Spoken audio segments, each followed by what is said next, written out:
mana-mana di negara pejabatna lempang nages araredeg gumede asaing siamah teboga bintang dele di aing matu di dia tilu di dia opat jumlah 7 bintang araredeg lempang teh lain lalagan gumede nu kayana gumede pejabatna gumede pertahanan polisi na gumede TNI na kitu kene ngomong paluhur-luhur terus kawadahan Kiai nage sarua bae silih tangtangan kiai nage lu bener kabeh ge deuk milu ka mana ieu urang milu ka kiai ieu kieu milu ka kiai ieu kieu kok persepsina jadi berbeda sih kitabna akur Al-Qur'an tapi berbeda berarti kan aya japuk-japuk anu nyelap di jero hate itu berbeda deuk ka mana ieu urang urang kok dibawa kikieuanan ieu teh. Nah, nang tangan kiai jeung kiai silih tangtang ustad jeung ustad silih tangtang edeg ngaranna. Lempang teh geus teu asli, munafik kabeh. Di mana umat kaulat di berbagai kalangan, geus puguh pejabat, geus puguh pertahanan, geus puguh eta mah nu boga kakawasaan.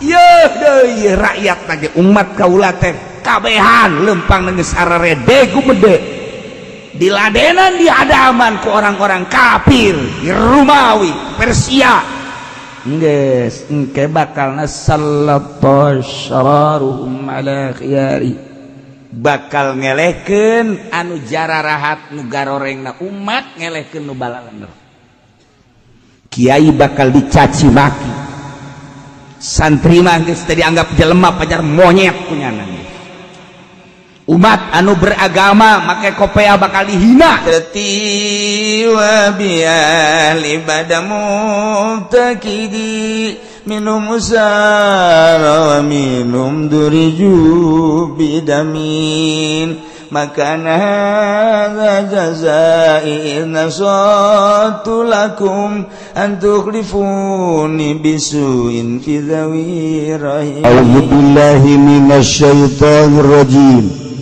bismillahirrahmanirrahim wa rawat tirmidzi lan ngariwayatkeun sapa Imam Tirmidzi ini Ibnu Umar sakinnya Umar anna Rasulullah ing satuhune Kangjeng Rasulullah sallallahu alaihi wasallam gulai ku ngucap ya Kangjeng Rasulullah idza masyat ummati tatkala lumaku sapa umat ingsun al mutayta kalawan gumede wa khadamatsun lan ngaladen hum ing ummati abnau Paris apa pirang-pirang anak Paris werum lan rum salatul syarau maka bakal ngalindih apa pirang-pirang kangalane umat di ala khiyari ingat saya pirang-pirang kang becike umat wal mutayta'u at-tabakhtur fil masyi utai mutayta' iku gumede ing dalam lumaku iku gumede ing dalam lumah Imam Tirmidzi ngariwayatkeun sebuah hadis di Abdullah bin Umar bahwasanya Kangjeng Rasulullah sallallahu alaihi wasallam kantos nyarioski idza masyat ummati di mana lempang umat kaul al mutayta kalawan gumede edeg diperintah ku Gusti Allah wala tamshi fil ardi maraha tetapi ieu mah lempang teh asa aing jabatan aya di aing kakayaan aya di aing gagah aya di aing lempang teh geus pokona mah ngabayangkeun jelema teh ieu lamun ngahalangan dibeuli kabeh jeung hulu-huluna eta jelema edeg kitu ngaranna asas gelempang aya nu ngahalangan awas ya ulah kita sia karanjang sia jeung siana dibalik wae jelema bau parah geus teu meunang katoel teu meunang kagesek kalangkang nage geus teu meunang dilengkahan poharanya weh itu ku edek-edek da pohara teh jelema masyaallah kan wah di bada geus lempang umat kaula model kos itu gumede wa qadama sum'abna uparis warum diladen ku anak-anak orang Persia, diladen ku anak-anak orang Romawi. Eta teh ngalambangkeun manusia-manusia anu henteu bener. Muslimin mukminin diladen ku kafirin, turunlah di Persia, Romawi, Rum, yakni orang-orang kafir geus ngaladen. Geus di mana-mana di negara pejabatna lempangna geus araredeg gumede asaing siamah teu boga bintang deuleu di aing mah tuh di dia 3 di dia 4 jumlah 7 bintang aspirin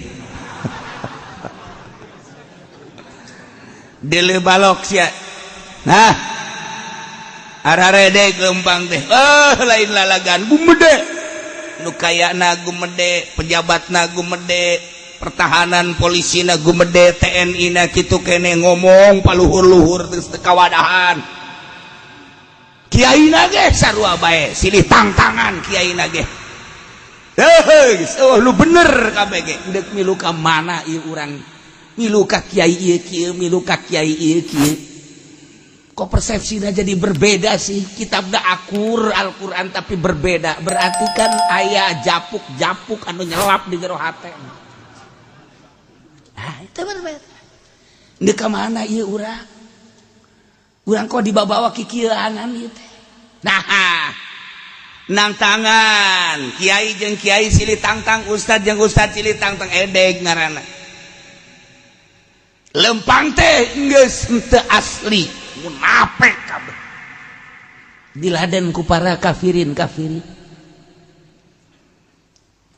Nasrani ngaladen tah dibere ku aing sia Yahudi ngaladen tah dibere ku aing sia orang-orang Persia nu kuari meureun Iran ayo ngaladen sadaekna tah nu penting kembangkeun minimal ulah ngembangkeun kahakan ulah ngembangkeun hak Persia jeung Rum teh geus ngaladen yakni orang-orang kafir teh urang teh dibabawa ku urang kafir manyari tanu dibabawa ku kiai aju kiaina aju sasalaman cium tangan goblok bin tolol bin oplo bin kurang masuk ya Allah teh si kasaki kituna teh si kiai di mana Qur'ana di mana hadisna naon hartina Qur'an jeung naon hadis hartina hadis teh ya Allah ya Rabbi murikak bulu henteu nyalahkeun ka haritanuna nyalahkeun ka tangkorak kiaina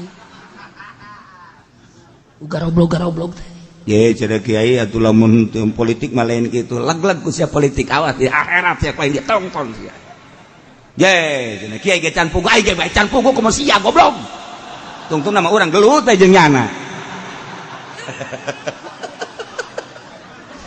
ya Allah ya Rabbi jadi karuah ye cak Kangjeng Nabi di mana umat kaulat di berbagai kalangan geus puguh pejabat geus puguh pertahanan geus puguh eta mah nu boga kakawasaan yeuh deui rakyat lagi umat kaulat teh kabehan lempang geus arerede gumede diladenan di hadaman ku orang-orang kafir di Romawi Persia geus engke bakalna sallallahu syararuhum ala khiyari bakal ngelehkeun anu jararahat nu garorengna umat ngelehkeun nu balaler kiai bakal dicaci maki santri mah geus teh dianggap jelema pajar monyet punyana umat anu beragama make kopea bakal dihina punyana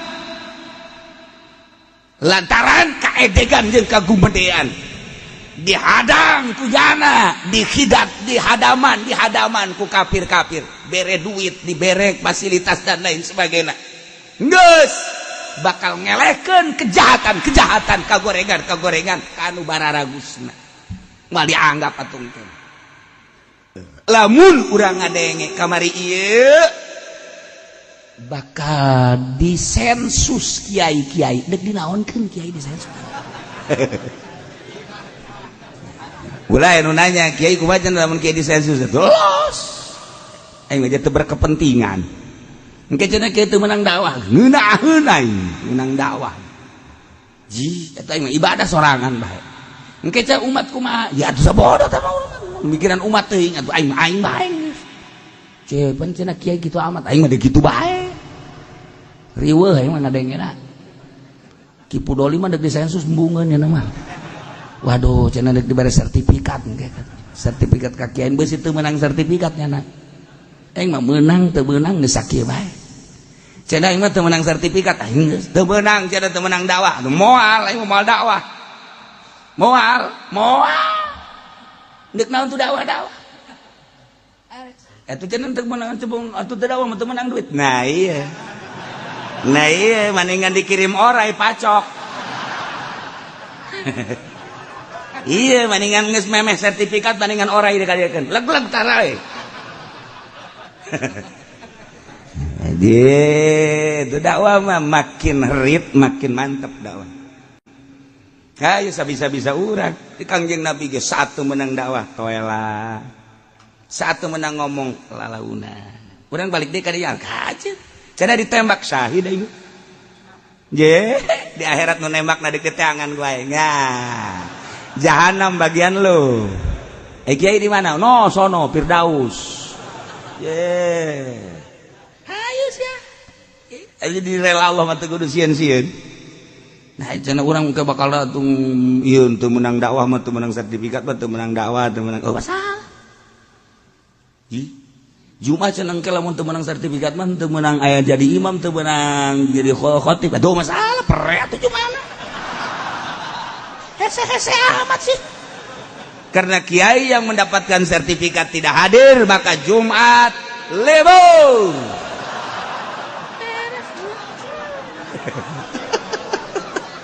Ayo tanggung jawab camat, tanggung jawab bupati. Atuh engke ge nyana ge Islam ieu hudang nyana ge. Kalau bener kos kita tuh harus udah kalau nonton banyak aja nih sensus kita lakukan. Nah iya mah cerita urusan kaditu nama jaka bege gerak nang Allah ngan endek ka rumaha ieu nagara endek dikarumahakeun lamun lain penyempitan agama. Ketika agama disempitkan sempit bae secara zahir mah. Tetapi apakah cukup didinya Islam moal bisa lantaran Islam ketika dipersempit teu sieun pae Islam gitu kuari mah sararieun pae lantaran can jelas ketika geus jelas kudu berhadapan jeung musuh emang Islam sieun pae henteu sebab naon sorgana bakal ditembongkeun ke hati masing-masing ge atuh emang geus polisi ge polisi anu kuari nyana kaditu arahanana lamun Allah mere topek jeung hidayah ka polisi goblok meureunanan aing kudu ngebantayan orang Islam balik deui nya kaditu sia hoka ya atuh urang mah itu mah urusan Allah tah mah wari nya kaditu sebab can jelas ketika geus jelas atuh polisi ge anak saha anak Haji Soleh anak Haji Makmun je cak polisi teh bapak aing Haji Makmun bapak aing Haji Soleh kok aing kudu ngabelaan si eta balik kanan balik kanan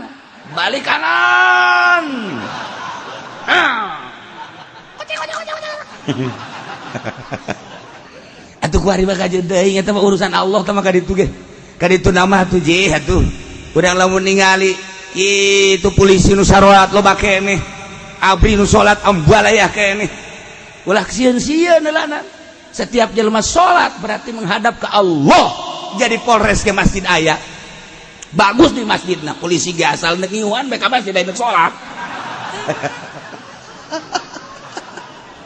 Aya Allah itu ge hate da dibalikeun ku Allah nya da ge musyawarah. Yang polisi-polisi aya ieu urang nanaonan ieu kudu ngabantayan orang Islam. Emang orang hirup dek di dunia doang. Naon hartina jabatan di akhiratna urang engke bakal disiksa mah. Heuh kumaha kitu? Piceun da primit. Bah, udah angkat senjata. Lu dulu Kapolres ya. Eta mah urusanna geus kaditu mah rahasia Allah. Geus acak-acakan mah agama emang kumaha gitu. Kuari mah encan atuh biasa bae ulah sieun-sieun. Aya nu ngageter-geter paring kiai kuna sieun cenah kudu bisa perang.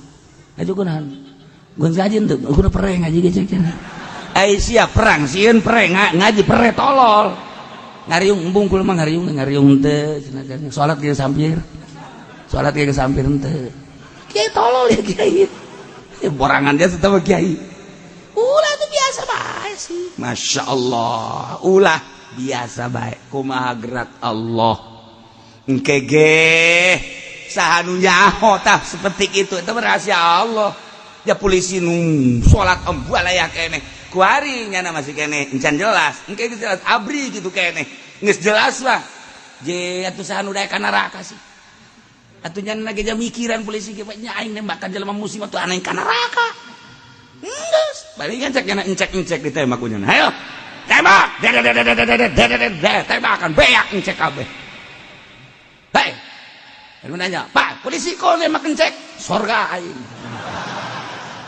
Kok eta teh ditembak teh sinci? Eta mah kabogoh aing. Wah, polisi bang. Beres sih polisi. Ayo kolot ditembak budak henteu. Masya Allah. Nah iyalah carita urusan gerak Allah subhanahu wa ta'ala. Keges kalut batu Allah nu gerak-gerakan. Kuari mah tenang-tenang bae heulanan. Urang ulah kapancing ku ieu ku itu hayu bae. Nu ngaji nu salat nu dagang aktivitas orang biasa bae ulah riweuh ku perkara anu encan kanyahoan. Di polisi ge sarua bae tenang-tenangnya ge malalikir abri malalikir urang komo. Matung geus bae urang tenang serahkeun segala-galana ka Gusti Allah Subhanahu wa ta'ala ngan ieu doang ye di mana umat kaula lempangna geus gumede asa aing boga jabatan boga kakayaan boga wilayah jeung sajabana kitu keneh rakyat asa aing kemudian geus diladen ku para kafirin nyana geus ngadam kadinya geus kadituna bakal dielehkeun nu bener bakal dielehkeun ku nu jararahat kuari geus hampir kuari geus hampir kuari ge heulanan geus nilai-nilai keagamaan jeung kemuliaan teh geus kajeun berarti terbukti ucapan Kangjeng Nabi urang Kangjeng Nabi Muhammad sallallahu alaihi wasallam shadaqah Rasulullah. Lamun urang kuari dicaci maki kiai dicaci maki misalna ku polisi misalna ku pejabat shadaqah Rasulullah tinggal kitu bae maha bener Kangjeng Rasulullah. Ternyata ucapanmu ya Allah ya Rasulullah 14 abad yang silam telah dibuktikan oleh polisi-polisi abri-abri dan pejabat-pejabat dan musuh-musuhmu ya Allah yang tidak beragama Islam. Shadaqah Rasulullah maha benar Rasul tinggal gitu doang udah geus ulah aya sedih ulah aya maha bener engkau ya Rasulullah ucapanmu telah terbukti di Indonesia geus beres aju urang ngalawan tenang-tenang bae sih lah engke orai dikirim